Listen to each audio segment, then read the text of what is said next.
एक समय की बात है। एक गांव में सफेद साड़ी वाली चुड़ैल का आतंक था। चुड़ैल रात भर गांव में घूमती और गांव का जो भी आदमी उसे दिखाई देता उसे वो घायल कर देती। अरे कोई तो बचाओ, मर गया रे। एक रात हरिया अपने खेत से अपने घर लौट रहा था कि तभी अचानक उसके सामने चुड़ैल आ जाती है। अरे बाप रे, ये चुड़ैल कहाँ से आ गई? आज तो मैं गया काम से।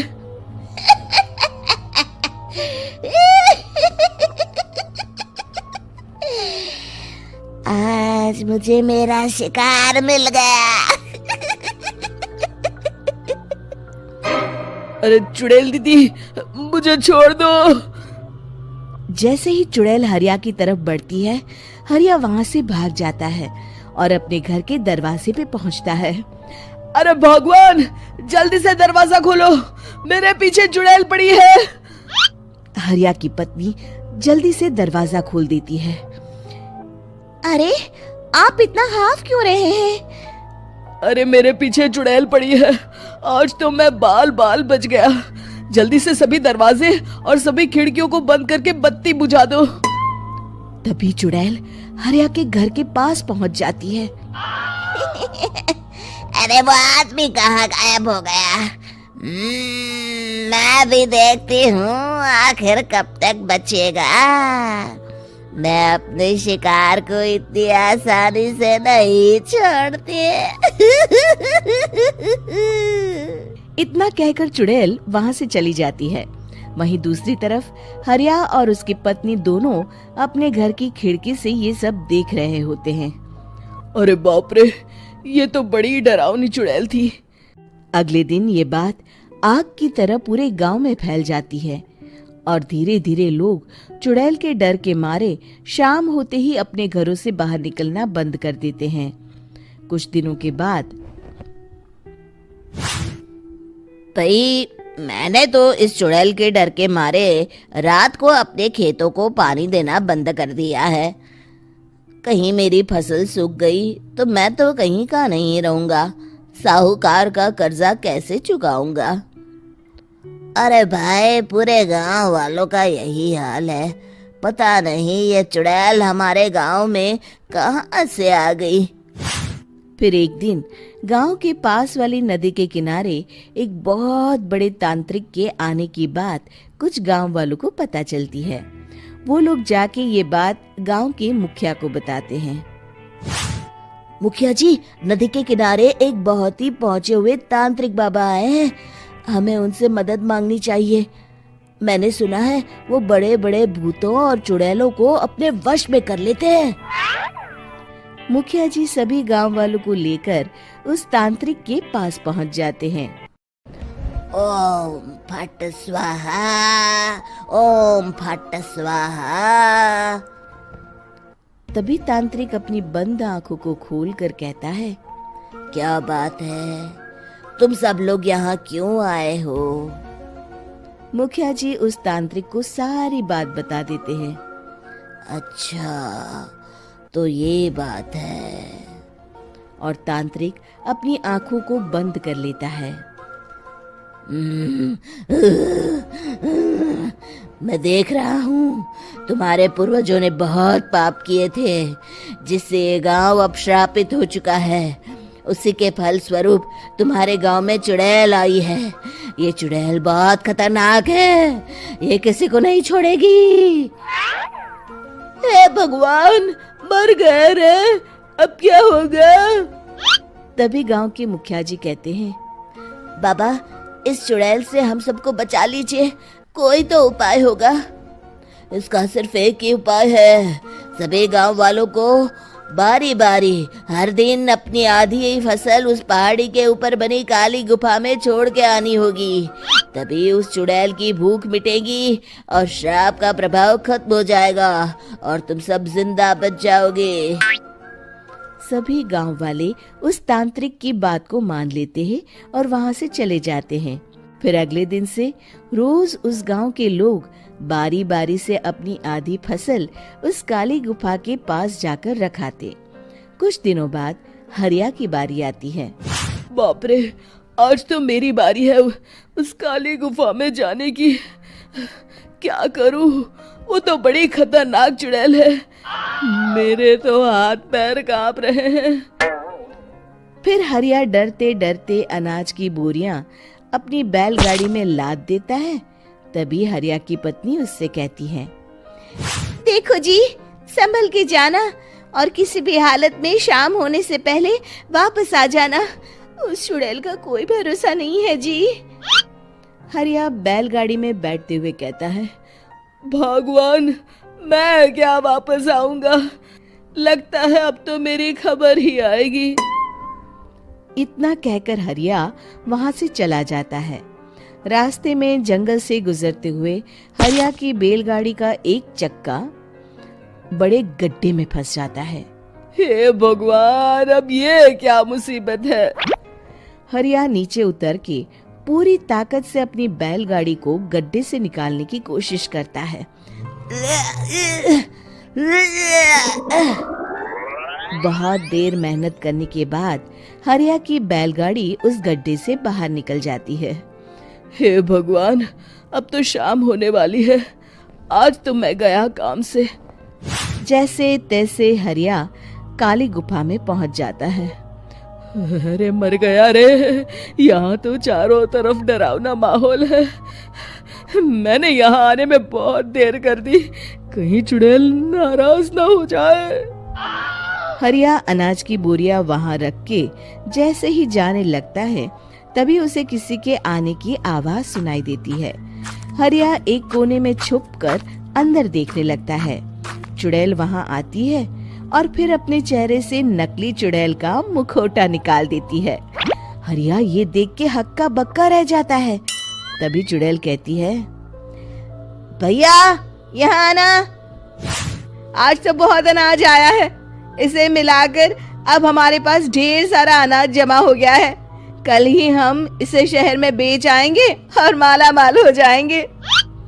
तभी अंदर से नदी के किनारे वाला तांत्रिक बाहर आता है। अरे, ये तो तांत्रिक बाबा है। हाँ, अब तो हम दोनों की जिंदगी मजे में कटेगी। गांव वालों को बेवकूफ बनाना इतना भी मुश्किल नहीं था। लोग तो तुम्हें सच में असली चुड़ैल समझते हैं। हाँ, तुमने सही कहा। अब ये गांव वाले चुड़ैल के डर से जिंदगी भर इस काली गुफा में अनाज पहुंचाते रहेंगे।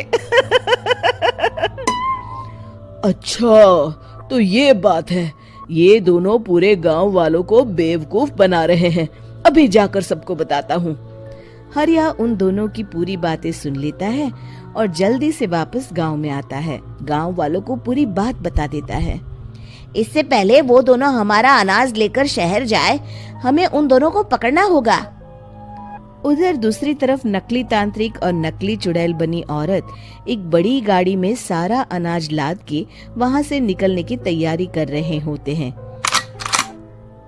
जल्दी करो, इससे पहले हमें कोई देख ले। हमें यहाँ से निकलना होगा। और तभी वो दोनों देखते हैं कि सामने से सभी गांव वाले अपने अपने हाथों में मशाल लेके आ रहे हैं। दोनों बुरी तरह डर जाते हैं।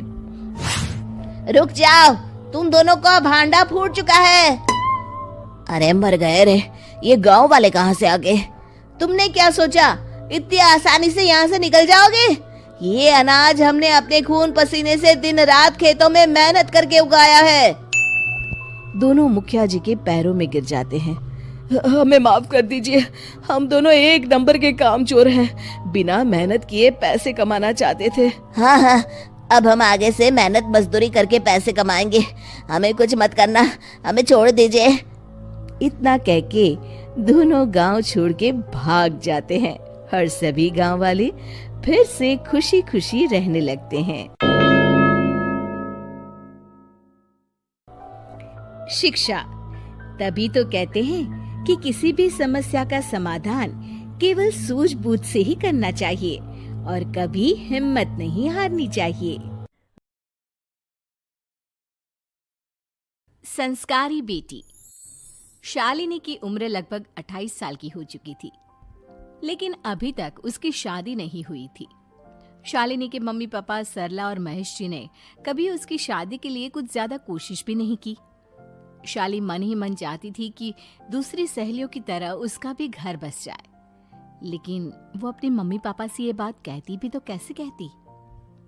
माँ जानती है, मेरी सहेली है ना शीतल, उससे बेटी हुई है, बड़ी प्यारी बच्ची है उसकी। अरे ये तो बहुत अच्छी बात है। उसकी शादी भी तो 4 साल पहले हो गई थी ना। अब क्या करे बेटा, चाहते हैं तो हम भी यही है कि तुम्हारी शादी हो जाए, लेकिन कोई अच्छा लड़का मिलता ही नहीं। कोई बात नहीं मम्मी पापा, मैं जानती हूँ आप मेरे लिए बहुत अच्छा रिश्ता ढूंढना चाहते हैं, और अभी मेरी इतनी उम्र भी तो नहीं हुई है। अच्छा शालिनी बेटा, क्या है ना, मेरे पास नई साड़ी नहीं है और मुझे किटी पार्टी में जाना था, तो इस महीने तेरी तनख्वाह आ जाए तो एक नई साड़ी दिलवा देना बेटा। और बेटा मेरा मोबाइल भी थोड़ा पुराना हो गया है, 6 महीने से इसी को काम में ले रहा हूँ, एक नया मोबाइल ला देना बेटा। हाँ हाँ मम्मी पापा। और माँ, आप तनख्वाह की चिंता क्यों करती हैं? साड़ी तो मैं आपको कल ही दिलवा दूंगी। और रही बात आपकी मोबाइल की, तो मैं आज शाम को ही ऑफिस से लौटते वक्त ले आऊंगी। अरे भगवान सबको तुम्हारे जैसी बेटी दे, कितना ध्यान रखती है अपने मम्मी पापा का। पापा, आज आप दुकान नहीं जा रहे हैं क्या? वो क्या है ना बेटा, मेरे सर में जरा दर्द हो रहा है, इसलिए आज दुकान जाने का मन नहीं है। पापा दवाई ले लीजिए, और अगर हो सके तो चले जाइए। इस तरह दुकान बंद रहेगी तो ग्राहक आना बंद कर देंगे ना। अरे बेटा, तेरे पापा की अब उम्र हो चली है और तू है ना हमारी कमाऊ बेटी, इतनी अच्छी नौकरी करती है, हमारा ख्याल रखती है, तेरे पापा को चिंता करने की क्या जरूरत भला है? ठीक है पापा, आप अपना ध्यान रखिए, मैं ऑफिस से लौटते वक्त आपका फोन ले आऊंगी। और माँ, आपकी साड़ी हम कल लेकर आएंगी। शालिनी के जाने के बाद क्या करे? शालिनी के लिए सच में कोई लड़का ढूंढकर उसकी शादी करवानी है क्या? अरे पागल हो गई हो क्या? वो शादी करके इस घर से चली गई तो हमारे खाने के लिए पैसे कहाँ से आएंगे? जानती हूँ वैसे भी आपको ना दुकान पर जाने में, काम करने में आलस आता है, अच्छे से पहचानती हूँ आपको। हाँ तो क्या हुआ, बेटी नौकरी करती है, जब बच्चे माँ बाप की कमाई पर मजाक कर सकते हैं तो क्या माँ बाप बच्चों की कमाई पर थोड़े दिन चैन से जी नहीं सकते? अरे वो तो हम जी रहे हैं ना, देखा ना हमारी बेटी एक ही बार में हमें मोबाइल और साड़ी दिलाने के लिए कैसे फट से तैयार हो गई। एक दिन सरला की एक पड़ोसन अपने भतीजी का रिश्ता लेकर सरला के घर आती है। सरला बहन, ये मेरा भतीजा है प्रशांत, इसके लिए रिश्ता ढूंढ रही थी बहुत दिन से। अचानक से तुम्हारी बेटी का ख्याल आया, इतनी सुंदर और अच्छी नौकरी वाली लड़की है, मुझे तो बहुत पसंद है। अरे तुम्हारे पसंद करने से क्या होता है, मेरी बेटी को भी तो तुम्हारा भतीजा पसंद आना चाहिए ना। हाँ हाँ, ऐसे थोड़ी ना कि तुम्हें हमारी लड़की पसंद आ गई और हमने रिश्ता कर दिया। मेरा भतीजा बहुत बड़ी कंपनी में जॉब करता है। अंकल जी, मैंने आपकी बेटी को देखा है और वो मुझे बहुत पसंद है। हाँ हाँ, तुम्हें तो पसंद है, लेकिन हमें भी तो उससे एक बार पूछना पड़ेगा ना। तो बुलाइए ना शालिनी को, उससे पूछ लेते हैं कहाँ है वो। ऑफिस गई है और उसको आने में अभी देर लगेगी। लेकिन तभी शालिनी ऑफिस से आ गई। ये लीजिए, शालिनी भी आ गई। अब आमने सामने ही बात कर लेते हैं।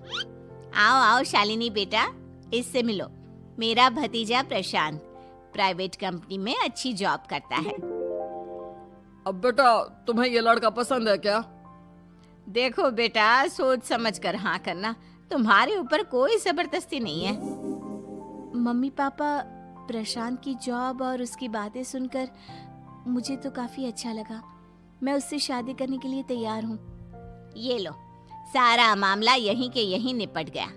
लड़का और लड़की राजी हैं, तो अब हमें क्या। सरला की पड़ोसन और प्रशांत वहाँ से चले जाते हैं। अगले दिन। क्या हुआ मम्मी पापा, आप इतने उदास क्यों लग रहे हैं? वो क्या है ना बेटा, तुमने शादी के लिए हाँ कर दी उस लड़के के साथ। तो क्या हुआ माँ, उस लड़के में कोई खोट है क्या? आपको वो पसंद नहीं? अरे नहीं नहीं बेटा, जिसमें तुम्हारी खुशी उसमें हमारी खुशी। हमें भी लड़का पसंद है। तो फिर क्या बात है? अगर कुछ भी है तो आप मुझे बता सकते हैं। तुम्हारी माँ ये सोच सोच कर परेशान है कि तुम्हारे बाद हमारा क्या होगा। तुम हमारी इकलौती बेटी हो, हमारा बुढ़ापा कैसे कटेगा। अब बेटा, हम अपने बारे में सोचकर तुम्हें जिंदगी भर शादी करने से रोक तो नहीं सकते ना। जाओ, तुम अपनी जिंदगी में खुश रहो, हमारा क्या है, जैसे तैसे जी लेंगे। हाँ, बात तो सही है बेटा। कैसे भी करके मैं दुकान का काम कर लूंगा। तुम और प्रशांत शादी करके खुश रहो। अपने माँ बाप की बात सुनकर शालिनी काफी दुखी हो जाती है। उसे लगने लगता है कि वाकई में उसकी शादी हो जाने के बाद उसके माँ और बाप का ख्याल कौन रखेगा। और यही सोचकर वो एक दिन प्रशांत से मिलती है। देखो प्रशांत, तुम मुझे बहुत पसंद हो, लेकिन मैं चाहकर भी तुमसे शादी नहीं कर सकती। अरे क्या हुआ शालिनी? क्या तुम मेरी किसी बात से परेशान हो? नहीं नहीं प्रशांत, मैं अपने माँ बाप की इकलौती संतान हूँ। अगर मैं भी शादी करके घर से चली गई तो उनका ख्याल कौन रखेगा, उनका खर्चा कौन उठाएगा। तो क्या तुम सारी जिंदगी शादी नहीं करोगी? शायद नहीं प्रशांत, और अगर अपने माँ बाप के लिए ये भी करना पड़े तो इसमें गलत क्या है। प्रशांत ये सारी बात जाकर सरला के पड़ोसन यानी कि अपनी बुआ को बता देता है। ये सरला तो बड़ी चालाक निकली। प्रशांत, वो अपनी बेटी के साथ खेल खेल रही है। कैसा खेल? आप क्या कहना चाहती हैं? अरे शालिनी बहुत सीधी और संस्कारी लड़की है, लेकिन ये सरला और महेश एक नंबर के चालाक। बुआ जी, आपकी बात सही है, लेकिन अपनी बेटी के साथ भला कोई क्यों चालाकी करेगा? वो तो मैं तुझे कल बताऊंगी। तो कल सुबह मेरे साथ शालिनी के घर चलना। और फिर अगले दिन। क्या हुआ सरला बहन, तुम्हारी बेटी ने तो शादी के लिए मना कर दिया। अब पता नहीं बहन जी क्यों मना कर दिया। हम तो चाहते थे कि बेटी की शादी धूमधाम से करें। हमारी तो बहुत इच्छा थी कि शालिनी की शादी प्रशांत के साथ हो जाए, लेकिन अब क्या करे, वही नहीं चाहती। आंटी जी, शादी के बाद मुझे अपने माँ बाप की बहुत चिंता रहेगी। उनका ख्याल कौन रखेगा, और इसलिए मैं प्रशांत तो क्या किसी से भी शादी नहीं करना चाहती। अंधी हो गई हो क्या माँ बाप के प्यार में? पहले जरा अपने माँ बाप से सच तो पूछ लो। कैसा सच? यही सच शालिनी, कि ये तुम्हारे सगे माँ बाप नहीं है और तुम इनके लिए सिर्फ पैसे कमाने का एक जरिया हो। अरे अरे, यह तुम क्या कह रही हो? सच ही तो कह रही हूँ भाई साहब। अब सीधे सीधे अपनी बेटी को अपनी सच्चाई बताओगे या फिर मैं कोई दूसरा तरीका निकालूं? हमें माफ कर दो शालिनी। वो क्या है ना, हमारी कोई औलाद नहीं थी और जब तुम छोटी थी तो हमने तुम्हें गोद ले लिया था। तो इस नाते तो मैं आपकी बेटी ही हुई ना। लेकिन तुम्हें गोद लेने का हमारा सिर्फ एक ही मकसद था कि बड़ी होकर तुम नौकरी करो और हमारे लिए पैसे कमाओ, क्योंकि तुम्हारे पापा को काम करने में बहुत आलस आता है। और ये सच है कि हम ही नहीं चाहते थे कि तुम्हारी कभी भी शादी हो। कोई बात नहीं मम्मी पापा, आपने मुझे गोद लिया, पाल पोस कर बड़ा किया। भले ही उसके पीछे आपका कोई भी इरादा सही, लेकिन मैं आपकी बेटी हूँ। शादी तो मैं प्रशांत के साथ कर लूंगी, लेकिन उसके बाद भी जिंदगी भर आप दोनों का ख्याल रखूंगी। शालिनी की बातें सुनकर सरला और महेश को अपनी गलती का एहसास होता है और वो उससे माफी मांगते हैं।